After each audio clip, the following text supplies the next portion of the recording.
Welcome to Tennessee's at-home learning series for literacy. Today's lesson is for all our second graders out there, though everyone is welcome to tune in. This lesson is the fifth in this week's series. My name is Mrs. Ledford, and I'm a second grade teacher at Prescott South Elementary School in Cookeville, Tennessee. I'm so excited to be your teacher for this lesson. Welcome to my virtual classroom. If you didn't see our previous lessons, you can find them on our website at www.tn.gov/education. You can still tune in to today's lesson if you haven't seen any of our others, but it might be more fun if you first go back and watch our other lessons, since today we'll be talking about things we learned previously. Today, we will be learning about the Declaration of Independence and the first 4th of July. Before we get started, to participate fully in our lesson today, you will need paper, pencil, a surface to write on, and you can access the student packet for this lesson on our website. It's the ELA Grade 2 Lesson 20 packet, which can be found www.tn.gov/education. Okay, let's begin.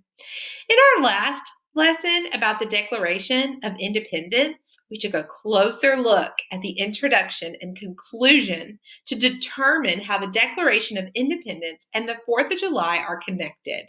It's time to review your answer from the independent practice. Take out your work now and compare your answer to my example. Let's read this question together. How do the introduction and conclusion help the reader understand the author's purpose in writing this article? Listen as I read the example aloud. Think about the choices that you made for your writing and compare it to my example. In the beginning of the article, the author describes the uncomfortable circumstances while writing the Declaration of Independence, including late nights, dim light, and hot air. The author described this scene to help the reader understand how much work the document actually was.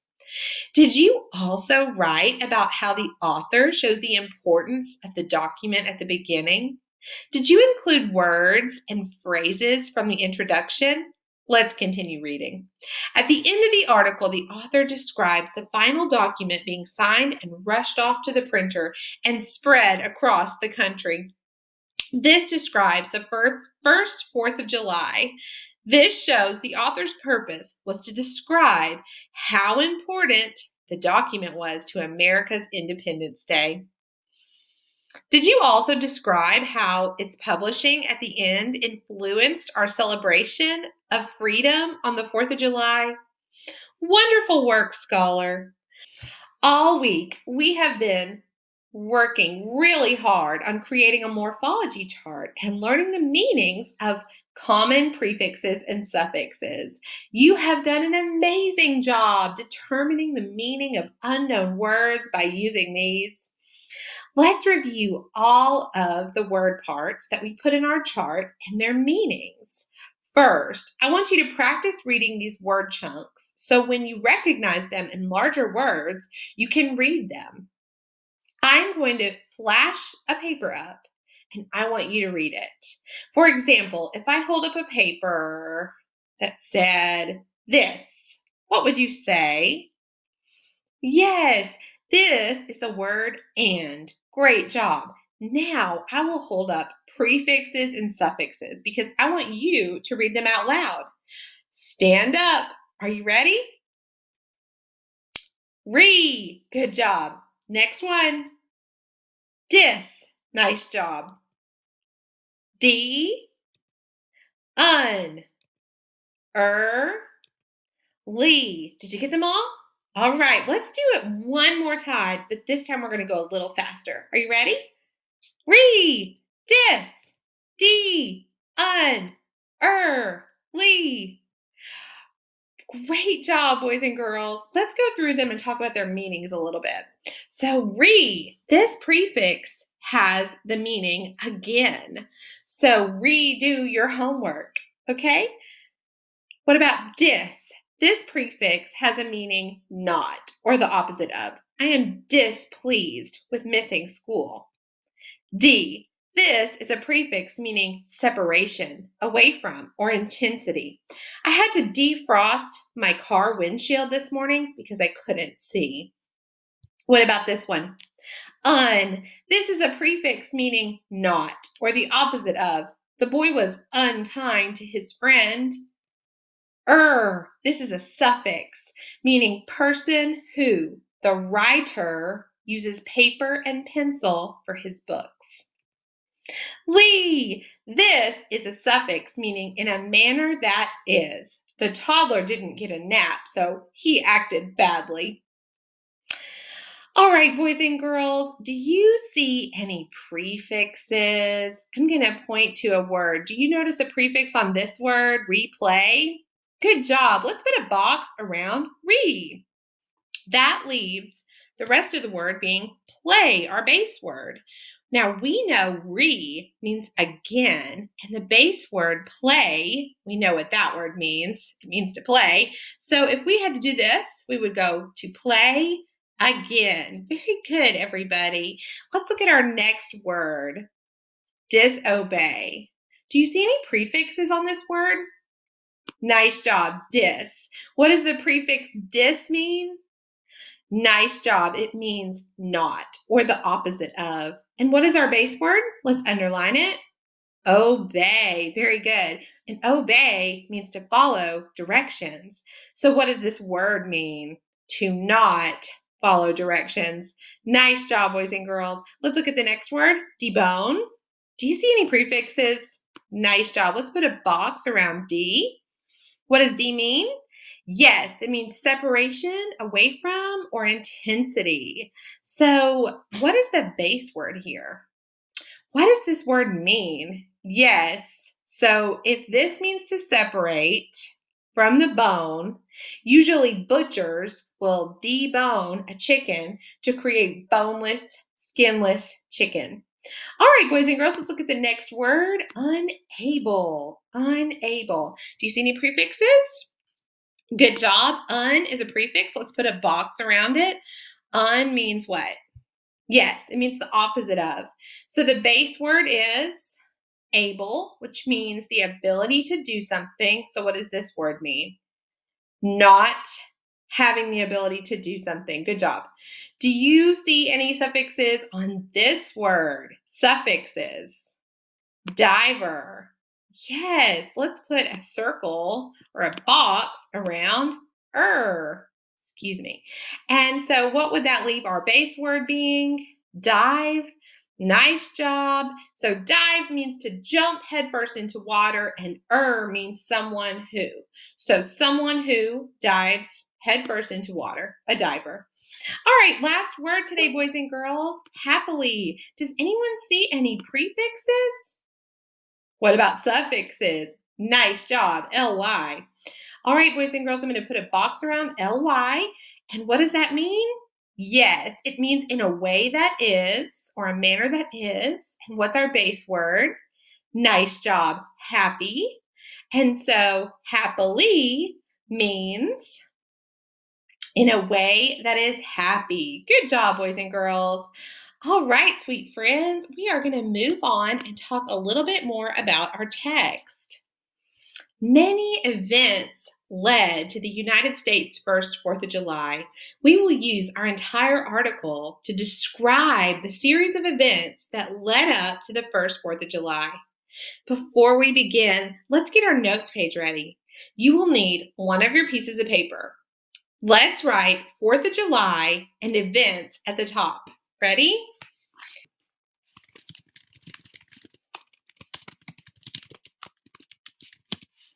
All right, boys and girls. So some of the events might not happen in the order of our text, but we will go back later and reorder them before we write. 3 men worked late into the night. They read and reread, making final changes to the document. It had to be perfect before all 13 colonies would approve it. Thomas Jefferson had written most of the text, but John Adams and Benjamin Franklin reviewed the declaration to make changes. They had been working for days. The candles lighting the room flickered and grew short. The summer air was hot and uncomfortable, but still the men continued. Does this page have any information about the event that led up to the first 4th of July? You're right, we didn't learn any details here, so let's keep reading.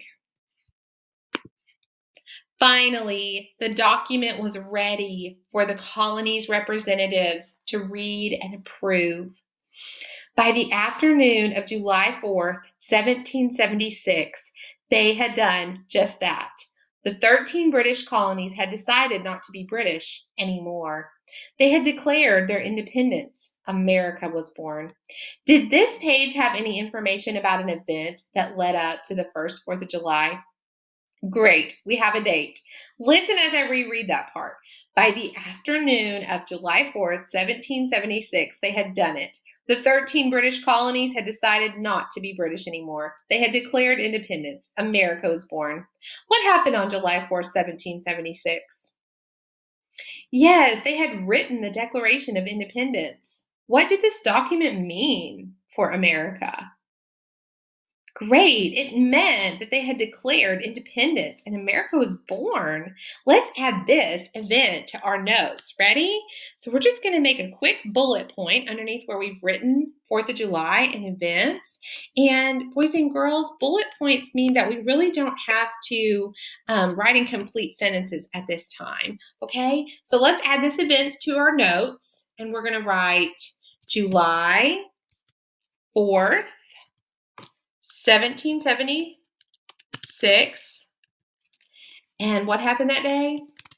Colonies accepted the Declaration declaring independence. America was born. July 4th, 1776. Colonies accepted the Declaration declaring independence. America was born. Let's keep reading. The British had been at war with the 13 American colonies for over a year before the colonies declared their independence or freedom. The Battle of Lexington marked the start of the American Revolution on April 19th, 1775. The colonies had fought many battles against the British Army since then, and the colonists knew they didn't want to be ruled by the King of Britain anymore. But it still took 15 months for the colonies to declare their independence. Does this page have any information about an event that led up to the first 4th of July? I think so. I see another date. Listen as I reread that part and see if you can spot it. The Battle of Lexington marked the start of the American Revolution on April 19th, 1775. Would you like to add that to our notes? Okay, go ahead and make another bullet point under where we just wrote, and bullet points will help us keep organized. We'll write our date, April 19th, 1776. The American Revolution began with the Battle of Lexington. Good job, boys and girls. If at any time I'm ever going too quickly, feel free to stop your video and pause me. You can take a picture if you need to. All right, boys and girls, let's keep reading. Not long before the colonies had established a Continental Congress, the Continental Congress was made up of delegates from each of the 13 colonies and served as the government. For years, the colonies had been displeased with the way the British had forced them to follow laws they didn't approve. One of the most important issues to the colonies was something called taxation without representation. The British government taxed many goods, such as tea, without asking the colonists for permission. The British government made lots of other rules that the colonies had to follow, and the colonies couldn't do anything about it. Did this page have any information about an event that led up to the first 4th of July? This one's kind of hard. It didn't include, but it did include some time words. Listen as I reread this sentence. See if you can spot it. Not long before the colonies had established a Continental Congress. Did you hear a word that might tell me about a time? Yes, before. It says not long before. So what did we just write on our chart? We wrote about the Battle of Lexington. Do you think not long before might be talking about this? I think so too. Let's add that to our chart. We will be sure to use the word from the text, before. Ready? Go ahead and make another bullet point on your paper. And we are going to write below, before the Revolution, the colonies established the Continental Congress. Do you remember what the words Continental Congress are? You remember what their job was? Yes, the Continental Congress was made up of delegates from each of the 13 colonies and served as the government. What did the delegates do? Yes, they were like the government. Let's add this. Let's add that to this part too. So we're going to say to serve as their government. Okay? Good job, everybody. Let's keep reading. In 1775, the Continental Congress sent a petition to the British king. It listed the ways the colonies thought Britain had treated them unfairly.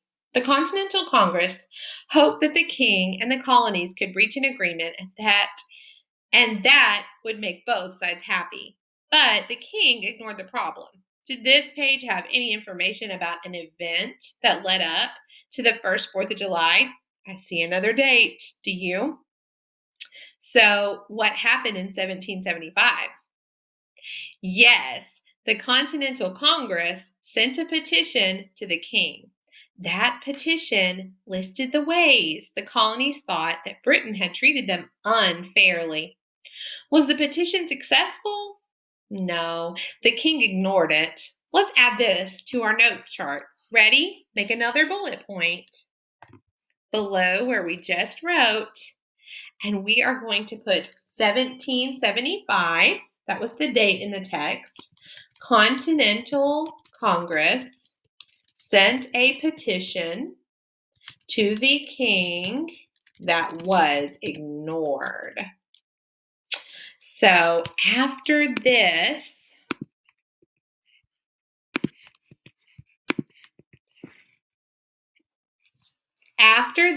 the colonies were sure that the only way forward was to gain their independence from Britain. The Continental Congress selected 5 men to draft a document declaring America's freedom.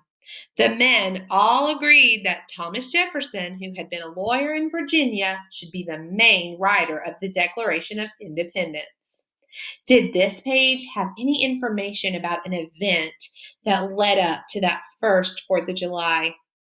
Well, I didn't see a date, but did you hear any words that might indicate a time? Great. What was it?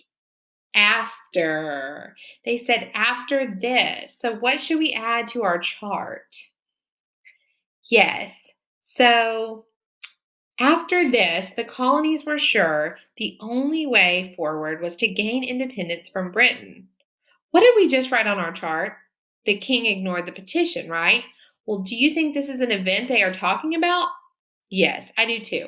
Let's add that to our chart. We will be sure to use the word after from the text. Ready? All right, go ahead and put another bullet point. After the king ignored the petition. Well, what happened after the king ignored the petition? Listen as I reread that part and you can help me. The Continental Congress selected 5 men to draft a document declaring America's freedom. What did they do? Yes, they selected men to draft a document declaring their freedom. What document was that? Yes, the Declaration of Independence. So let's add that to our chart. After the sentence starter, we've already started. So we said, after the king ignored the petition, the Continental Congress selected 5 men to write the Declaration of Independence. Good job, boys and girls. All right, sweet friends, let's keep reading. Jefferson worked on the Declaration of Independence for weeks. The Continental Congress wanted the Declaration to state exactly why America should break its ties with Britain. They wanted a document they could show to the American people and even to people in other countries. The Congress wanted the Declaration to help Americans join against Britain. They also wanted other countries to recognize the colony's freedom and treat America like its own country, not like part of Britain. Did this page have any information about an event that led up to the first 4th of July? No, I don't think so either. This part described why they wanted a document, so let's keep reading. Thomas Jefferson felt just as strongly about independence as the rest of the Continental Congress. He toiled day and night to get every word just right. He ended up writing the Declaration of Independence in 4 parts.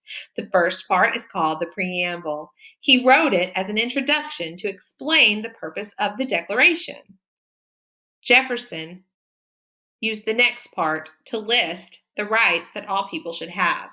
In this part, Jefferson explained that if the government tried to take these rights away from the people should change the government. Did this page have any information about the event that led up to the first 4th of July? I don't think so. This part just described some of the parts of the Declaration of Independence. Let's keep reading. Jefferson wrote the third part of the Declaration to show exactly why the colonies were upset with Britain. He listed many of the ways that Britain had treated the colonies unfairly. He also described how the colonies tried to work with the King of Britain to settle the problems. Lastly, in the final section, Jefferson wrote that the colonies should now be treated just like any other independent country. Did this have any information about the event that led up to the first 4th of July? I don't think so either. This part just described some of the parts of the Declaration of Independence. Let's keep reading. On July 4th, 1776, the final version of the Declaration of Independence was complete. Thomas Jefferson, John Adams, Ben Franklin, and the other delegates had created a new nation.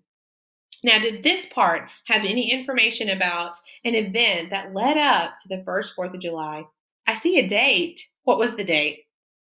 Oh, July 4th, 1776. Do we have this date on our chart? Yes, we do. Let's read to see if the event is the same thing or if we need to add something new. Our chart says July 4th, 1776. Colonies accepted the Declaration declaring independence. America was born. But this page says July 4th, 1776. The final version of the Declaration of Independence was complete. Are these two things the same? Yes, they're saying the same thing. So I don't think we need to add this to our chart. We've already got it on there. As soon as the Continental Congress agreed to the Declaration of Independence, the president of the Continental Congress, John Hancock, signed his name to it. Eventually, Adams, Jefferson, Franklin, and 52 other patriots also signed the Declaration of Independence. It was rushed off to the printer so copies could spread across the new country.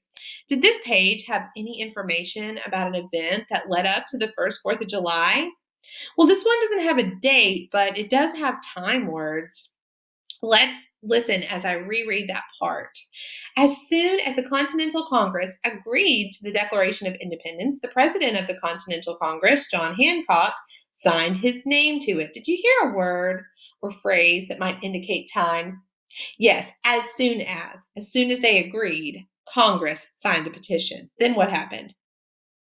Good. They sent it to the printer so they could share it across the country. Let's add that to our chart. We will be sure that we use those time words as soon as on our notes. Make another bullet point.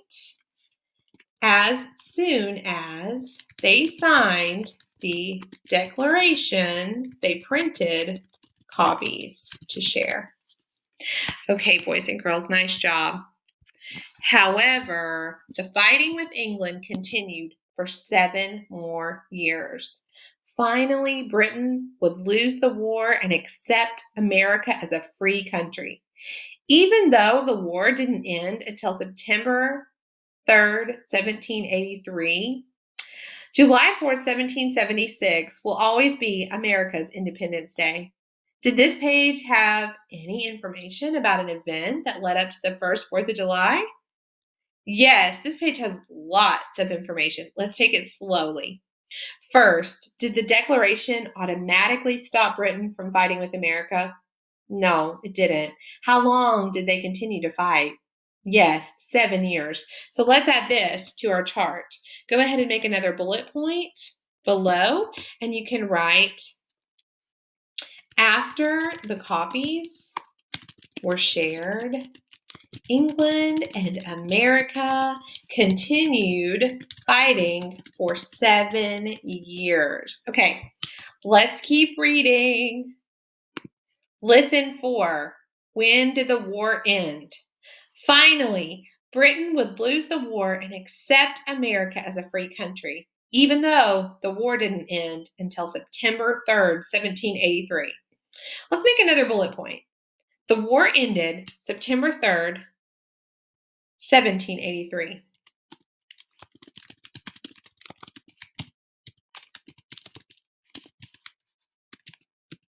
Nice job, everybody. The last part of the article says July 4th, 1776 will always be America's Independence Day. We already have this date on our chart, but I love the way this phrase sums up our answer. We can add that to our chart too. Make another bullet point. July 4th, 1776 will always be America's Independence Day. All right, boys and girls, when we retell or rewrite events, often we use transition words. I've made some notes for you to be able to see some transition words that you might use today in your retelling. So at the beginning, you might say first, at first, in the beginning, before. When you go to the middle, you might use next, then, also, later, suddenly. At the end, you might start your sentence with last, finally, in the end, eventually.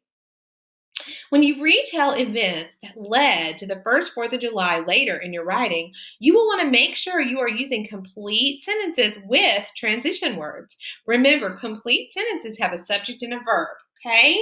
So we've taken lots of notes about the first 4th of July. Let's just look over those notes together. Remember, if you need to stop me or take a picture of what I'm saying, if I'm moving too quickly, that's fine.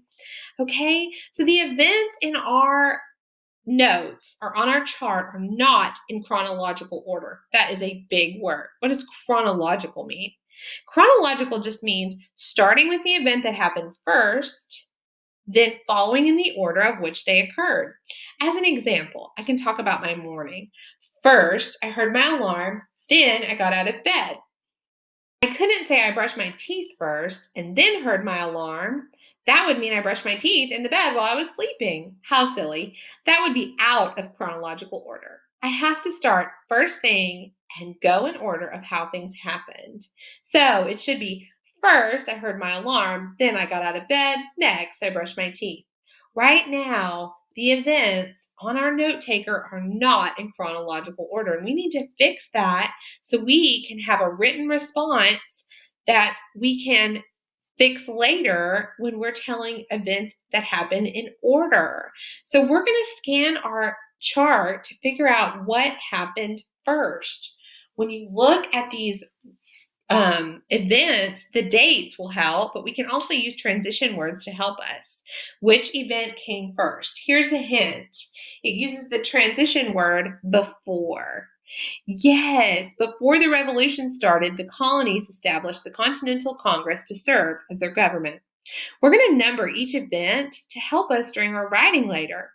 Write a number 1 next to the bullet point that starts with before. And then what happened, boys and girls? Excellent. In 1775, the Continental Congress sent the petition. So write a number 2 next to that bullet point on your notes. What happened next? Excellent thinking. The transition word after really helped us figure this out. After the king ignored the petition, the Continental Congress selected 5 men. Go ahead and write a 3 next to that bullet point. Do you remember what happened after that? Perfect. April 19th, 1776, the American Revolution began with the Battle of Lexington. You can write a 4 next to that. What happened next in chronological order?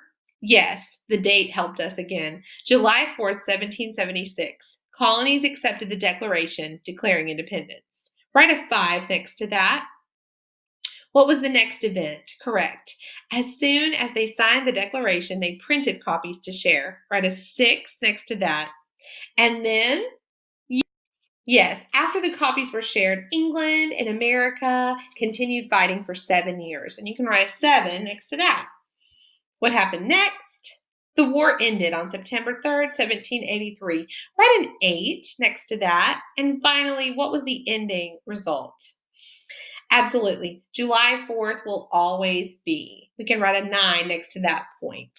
Excellent work, friend. Now, you can use your note taker when it is time to write about these events. Be certain to organize your writing in chronological order using the numbering system that we just completed. I will read today's independent work twice for you, and you are going to respond to this question by writing on a piece of paper in complete sentences. Okay? So, many events led to the United States' first 4th of July. Use the text, the Declaration of Independence, and the first 4th of July to describe the series of events that led to this important day. One more time. Many events led to the United States' first 4th of July. Use the text, the Declaration of Independence, and the first 4th of July to describe the series of events that led to this important day. In order to answer this question, you need to connect the major historical events leading to America's freedom being celebrated on a national holiday. To help, use the note taker we created today. When rereading the text, look at the title and find those subheadings in the text to help you with major events. You can use the boldface vocabulary words in your answer for a challenge. Try to make a connection between the document and the holiday, and don't forget to write about the causes and link them to the first 4th of July. Use complete sentences and transition words. Boys and girls, I so enjoyed working on recording the major events leading to the Declaration of Independence with you today. Thank you for inviting me into your home. I look forward to seeing you in our next lesson in Tennessee's At Home Learning series. Bye-bye.